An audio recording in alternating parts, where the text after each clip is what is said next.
खत्म हुआ इंतजार, आ गया है मंगलवार और हर मंगलवार को मैं लेकर आती हूँ आपके लिए एक नया वीडियो।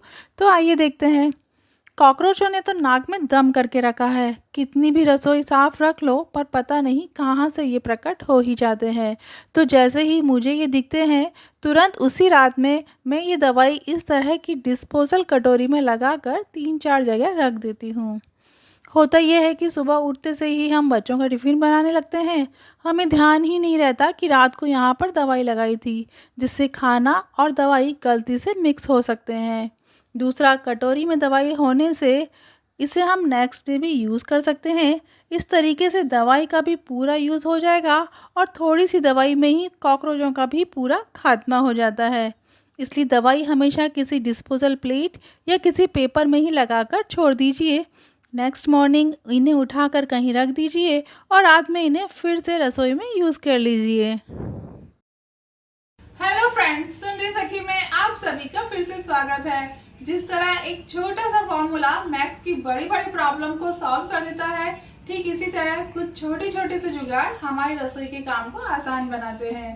तो देर किस बात की, चलते हैं रसोई में और देखते हैं आज का वीडियो। भगवान के लिए पंचामृत बनाना हो या बच्चों के लिए सर्दी खांसी की दवाई, अगर इतनी बड़ी बॉटल से मैं शहद डालती हूँ तो एक्स्ट्रा ही गिर जाता है और चींटियाँ लग जाती है सो अलग। तो इस प्रॉब्लम के सॉल्यूशन के लिए आप भी मेरी तरह शहद में कुछ लौंग डाल कर रखिए और शहद को बड़े जार से छोटे सोप डिस्पेंसर में शिफ्ट कर लीजिए। इससे जितना ज़रूरत होगा उतना ही शहद निकलेगा। सोप डिस्पेंसर तो बेस्ट ऑप्शन है ही। इसके अलावा आप ऑयल कंटेनर का भी यूज़ कर सकते हैं। ये भी शहद रखने और निकालने दोनों के लिए बेस्ट ऑप्शन है। मैं और मेरी बेटी दोनों जब साथ में किचन में काम करते हैं तो हमेशा अपनी जीन्स में इस तरीके का किचन टॉवल लगा लेती है। आइडिया अच्छा था इसलिए सोचा आपके साथ शेयर करूं।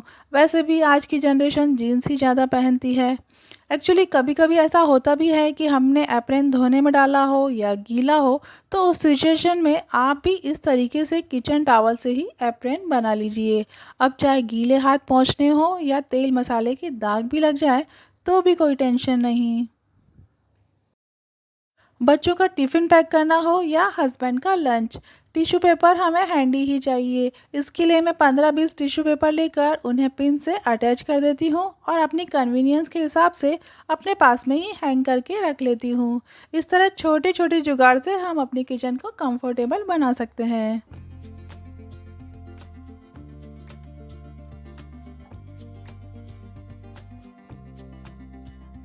अगर आप अपने सब्जी के थैले रसोई के दरवाजे पर हैंग करते हैं तो क्लटर करने की जगह आप इस तरीके से हैंगर में क्लॉथ पिन की मदद से नीटली हैंग कीजिए। जब ज़रूरत हो तब इजीली एक निकालिए और यूज़ कीजिए। पर अगर आप फोल्ड करके रखना चाहती हैं तो ग्रॉसरी बैग को इस तरीके से फोल्ड करके रखिए। इससे ये कम स्पेस लेते हैं और एक दूसरे में टैंगल भी नहीं होते हैं।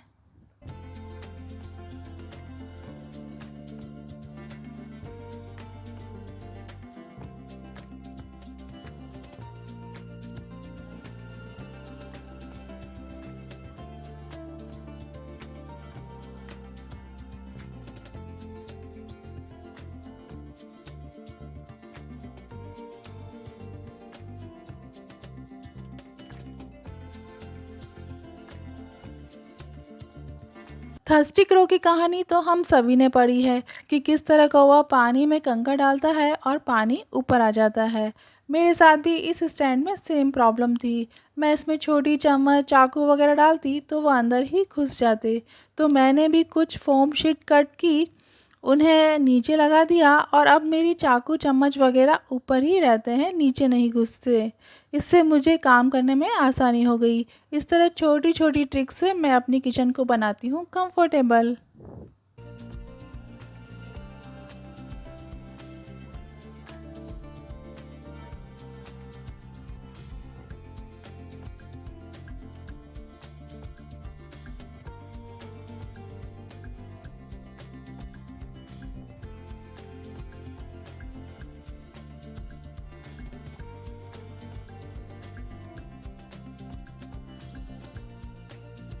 आलू प्याज की बास्केट बहुत जल्दी जल्दी गंदी हो जाती थी, इसलिए सबसे पहले तो मैंने डार्क कलर से इसे रिप्लेस किया।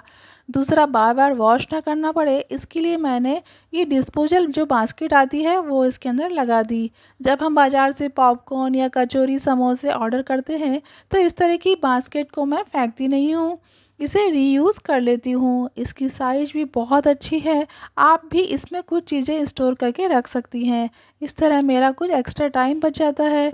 तो आप भी अपना कुछ एक्स्ट्रा टाइम बचाइए और अपना समय किसी और प्रोडक्टिव काम में लगाइए।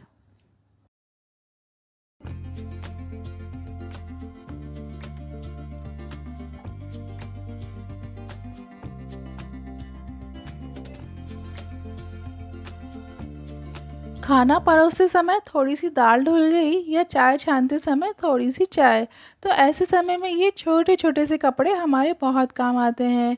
बस यूज़ एंड थ्रो। तो इन्हें मैं इस केटल में रख लेती हूँ। इस केटल से रसोई तो ब्यूटीफुल दिखती ही है, साथ ही साथ ये केतली भी यूज़ आ जाती है और ये छोटे छोटे कपड़े भी। तो आप भी ऐसे छोटे छोटे ट्रिक्स लगाकर अपनी किचन को बनाइए कंफर्टेबल।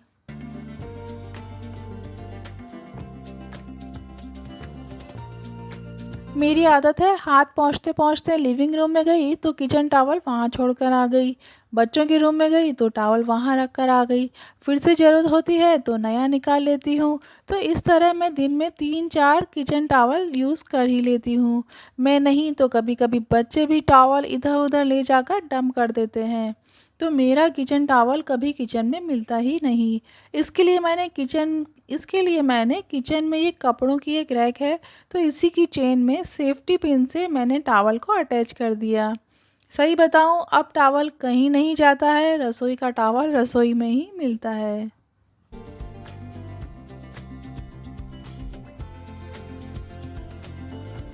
फ्रिज का ये हैंडल का कवर इतना ज़बरदस्त लग सकता है, मैंने इमेजिन भी नहीं किया था। मेरे ड्राइंग रूम के एसी के इस पाइप को मैं कब से हाइड करने की सोच रही थी।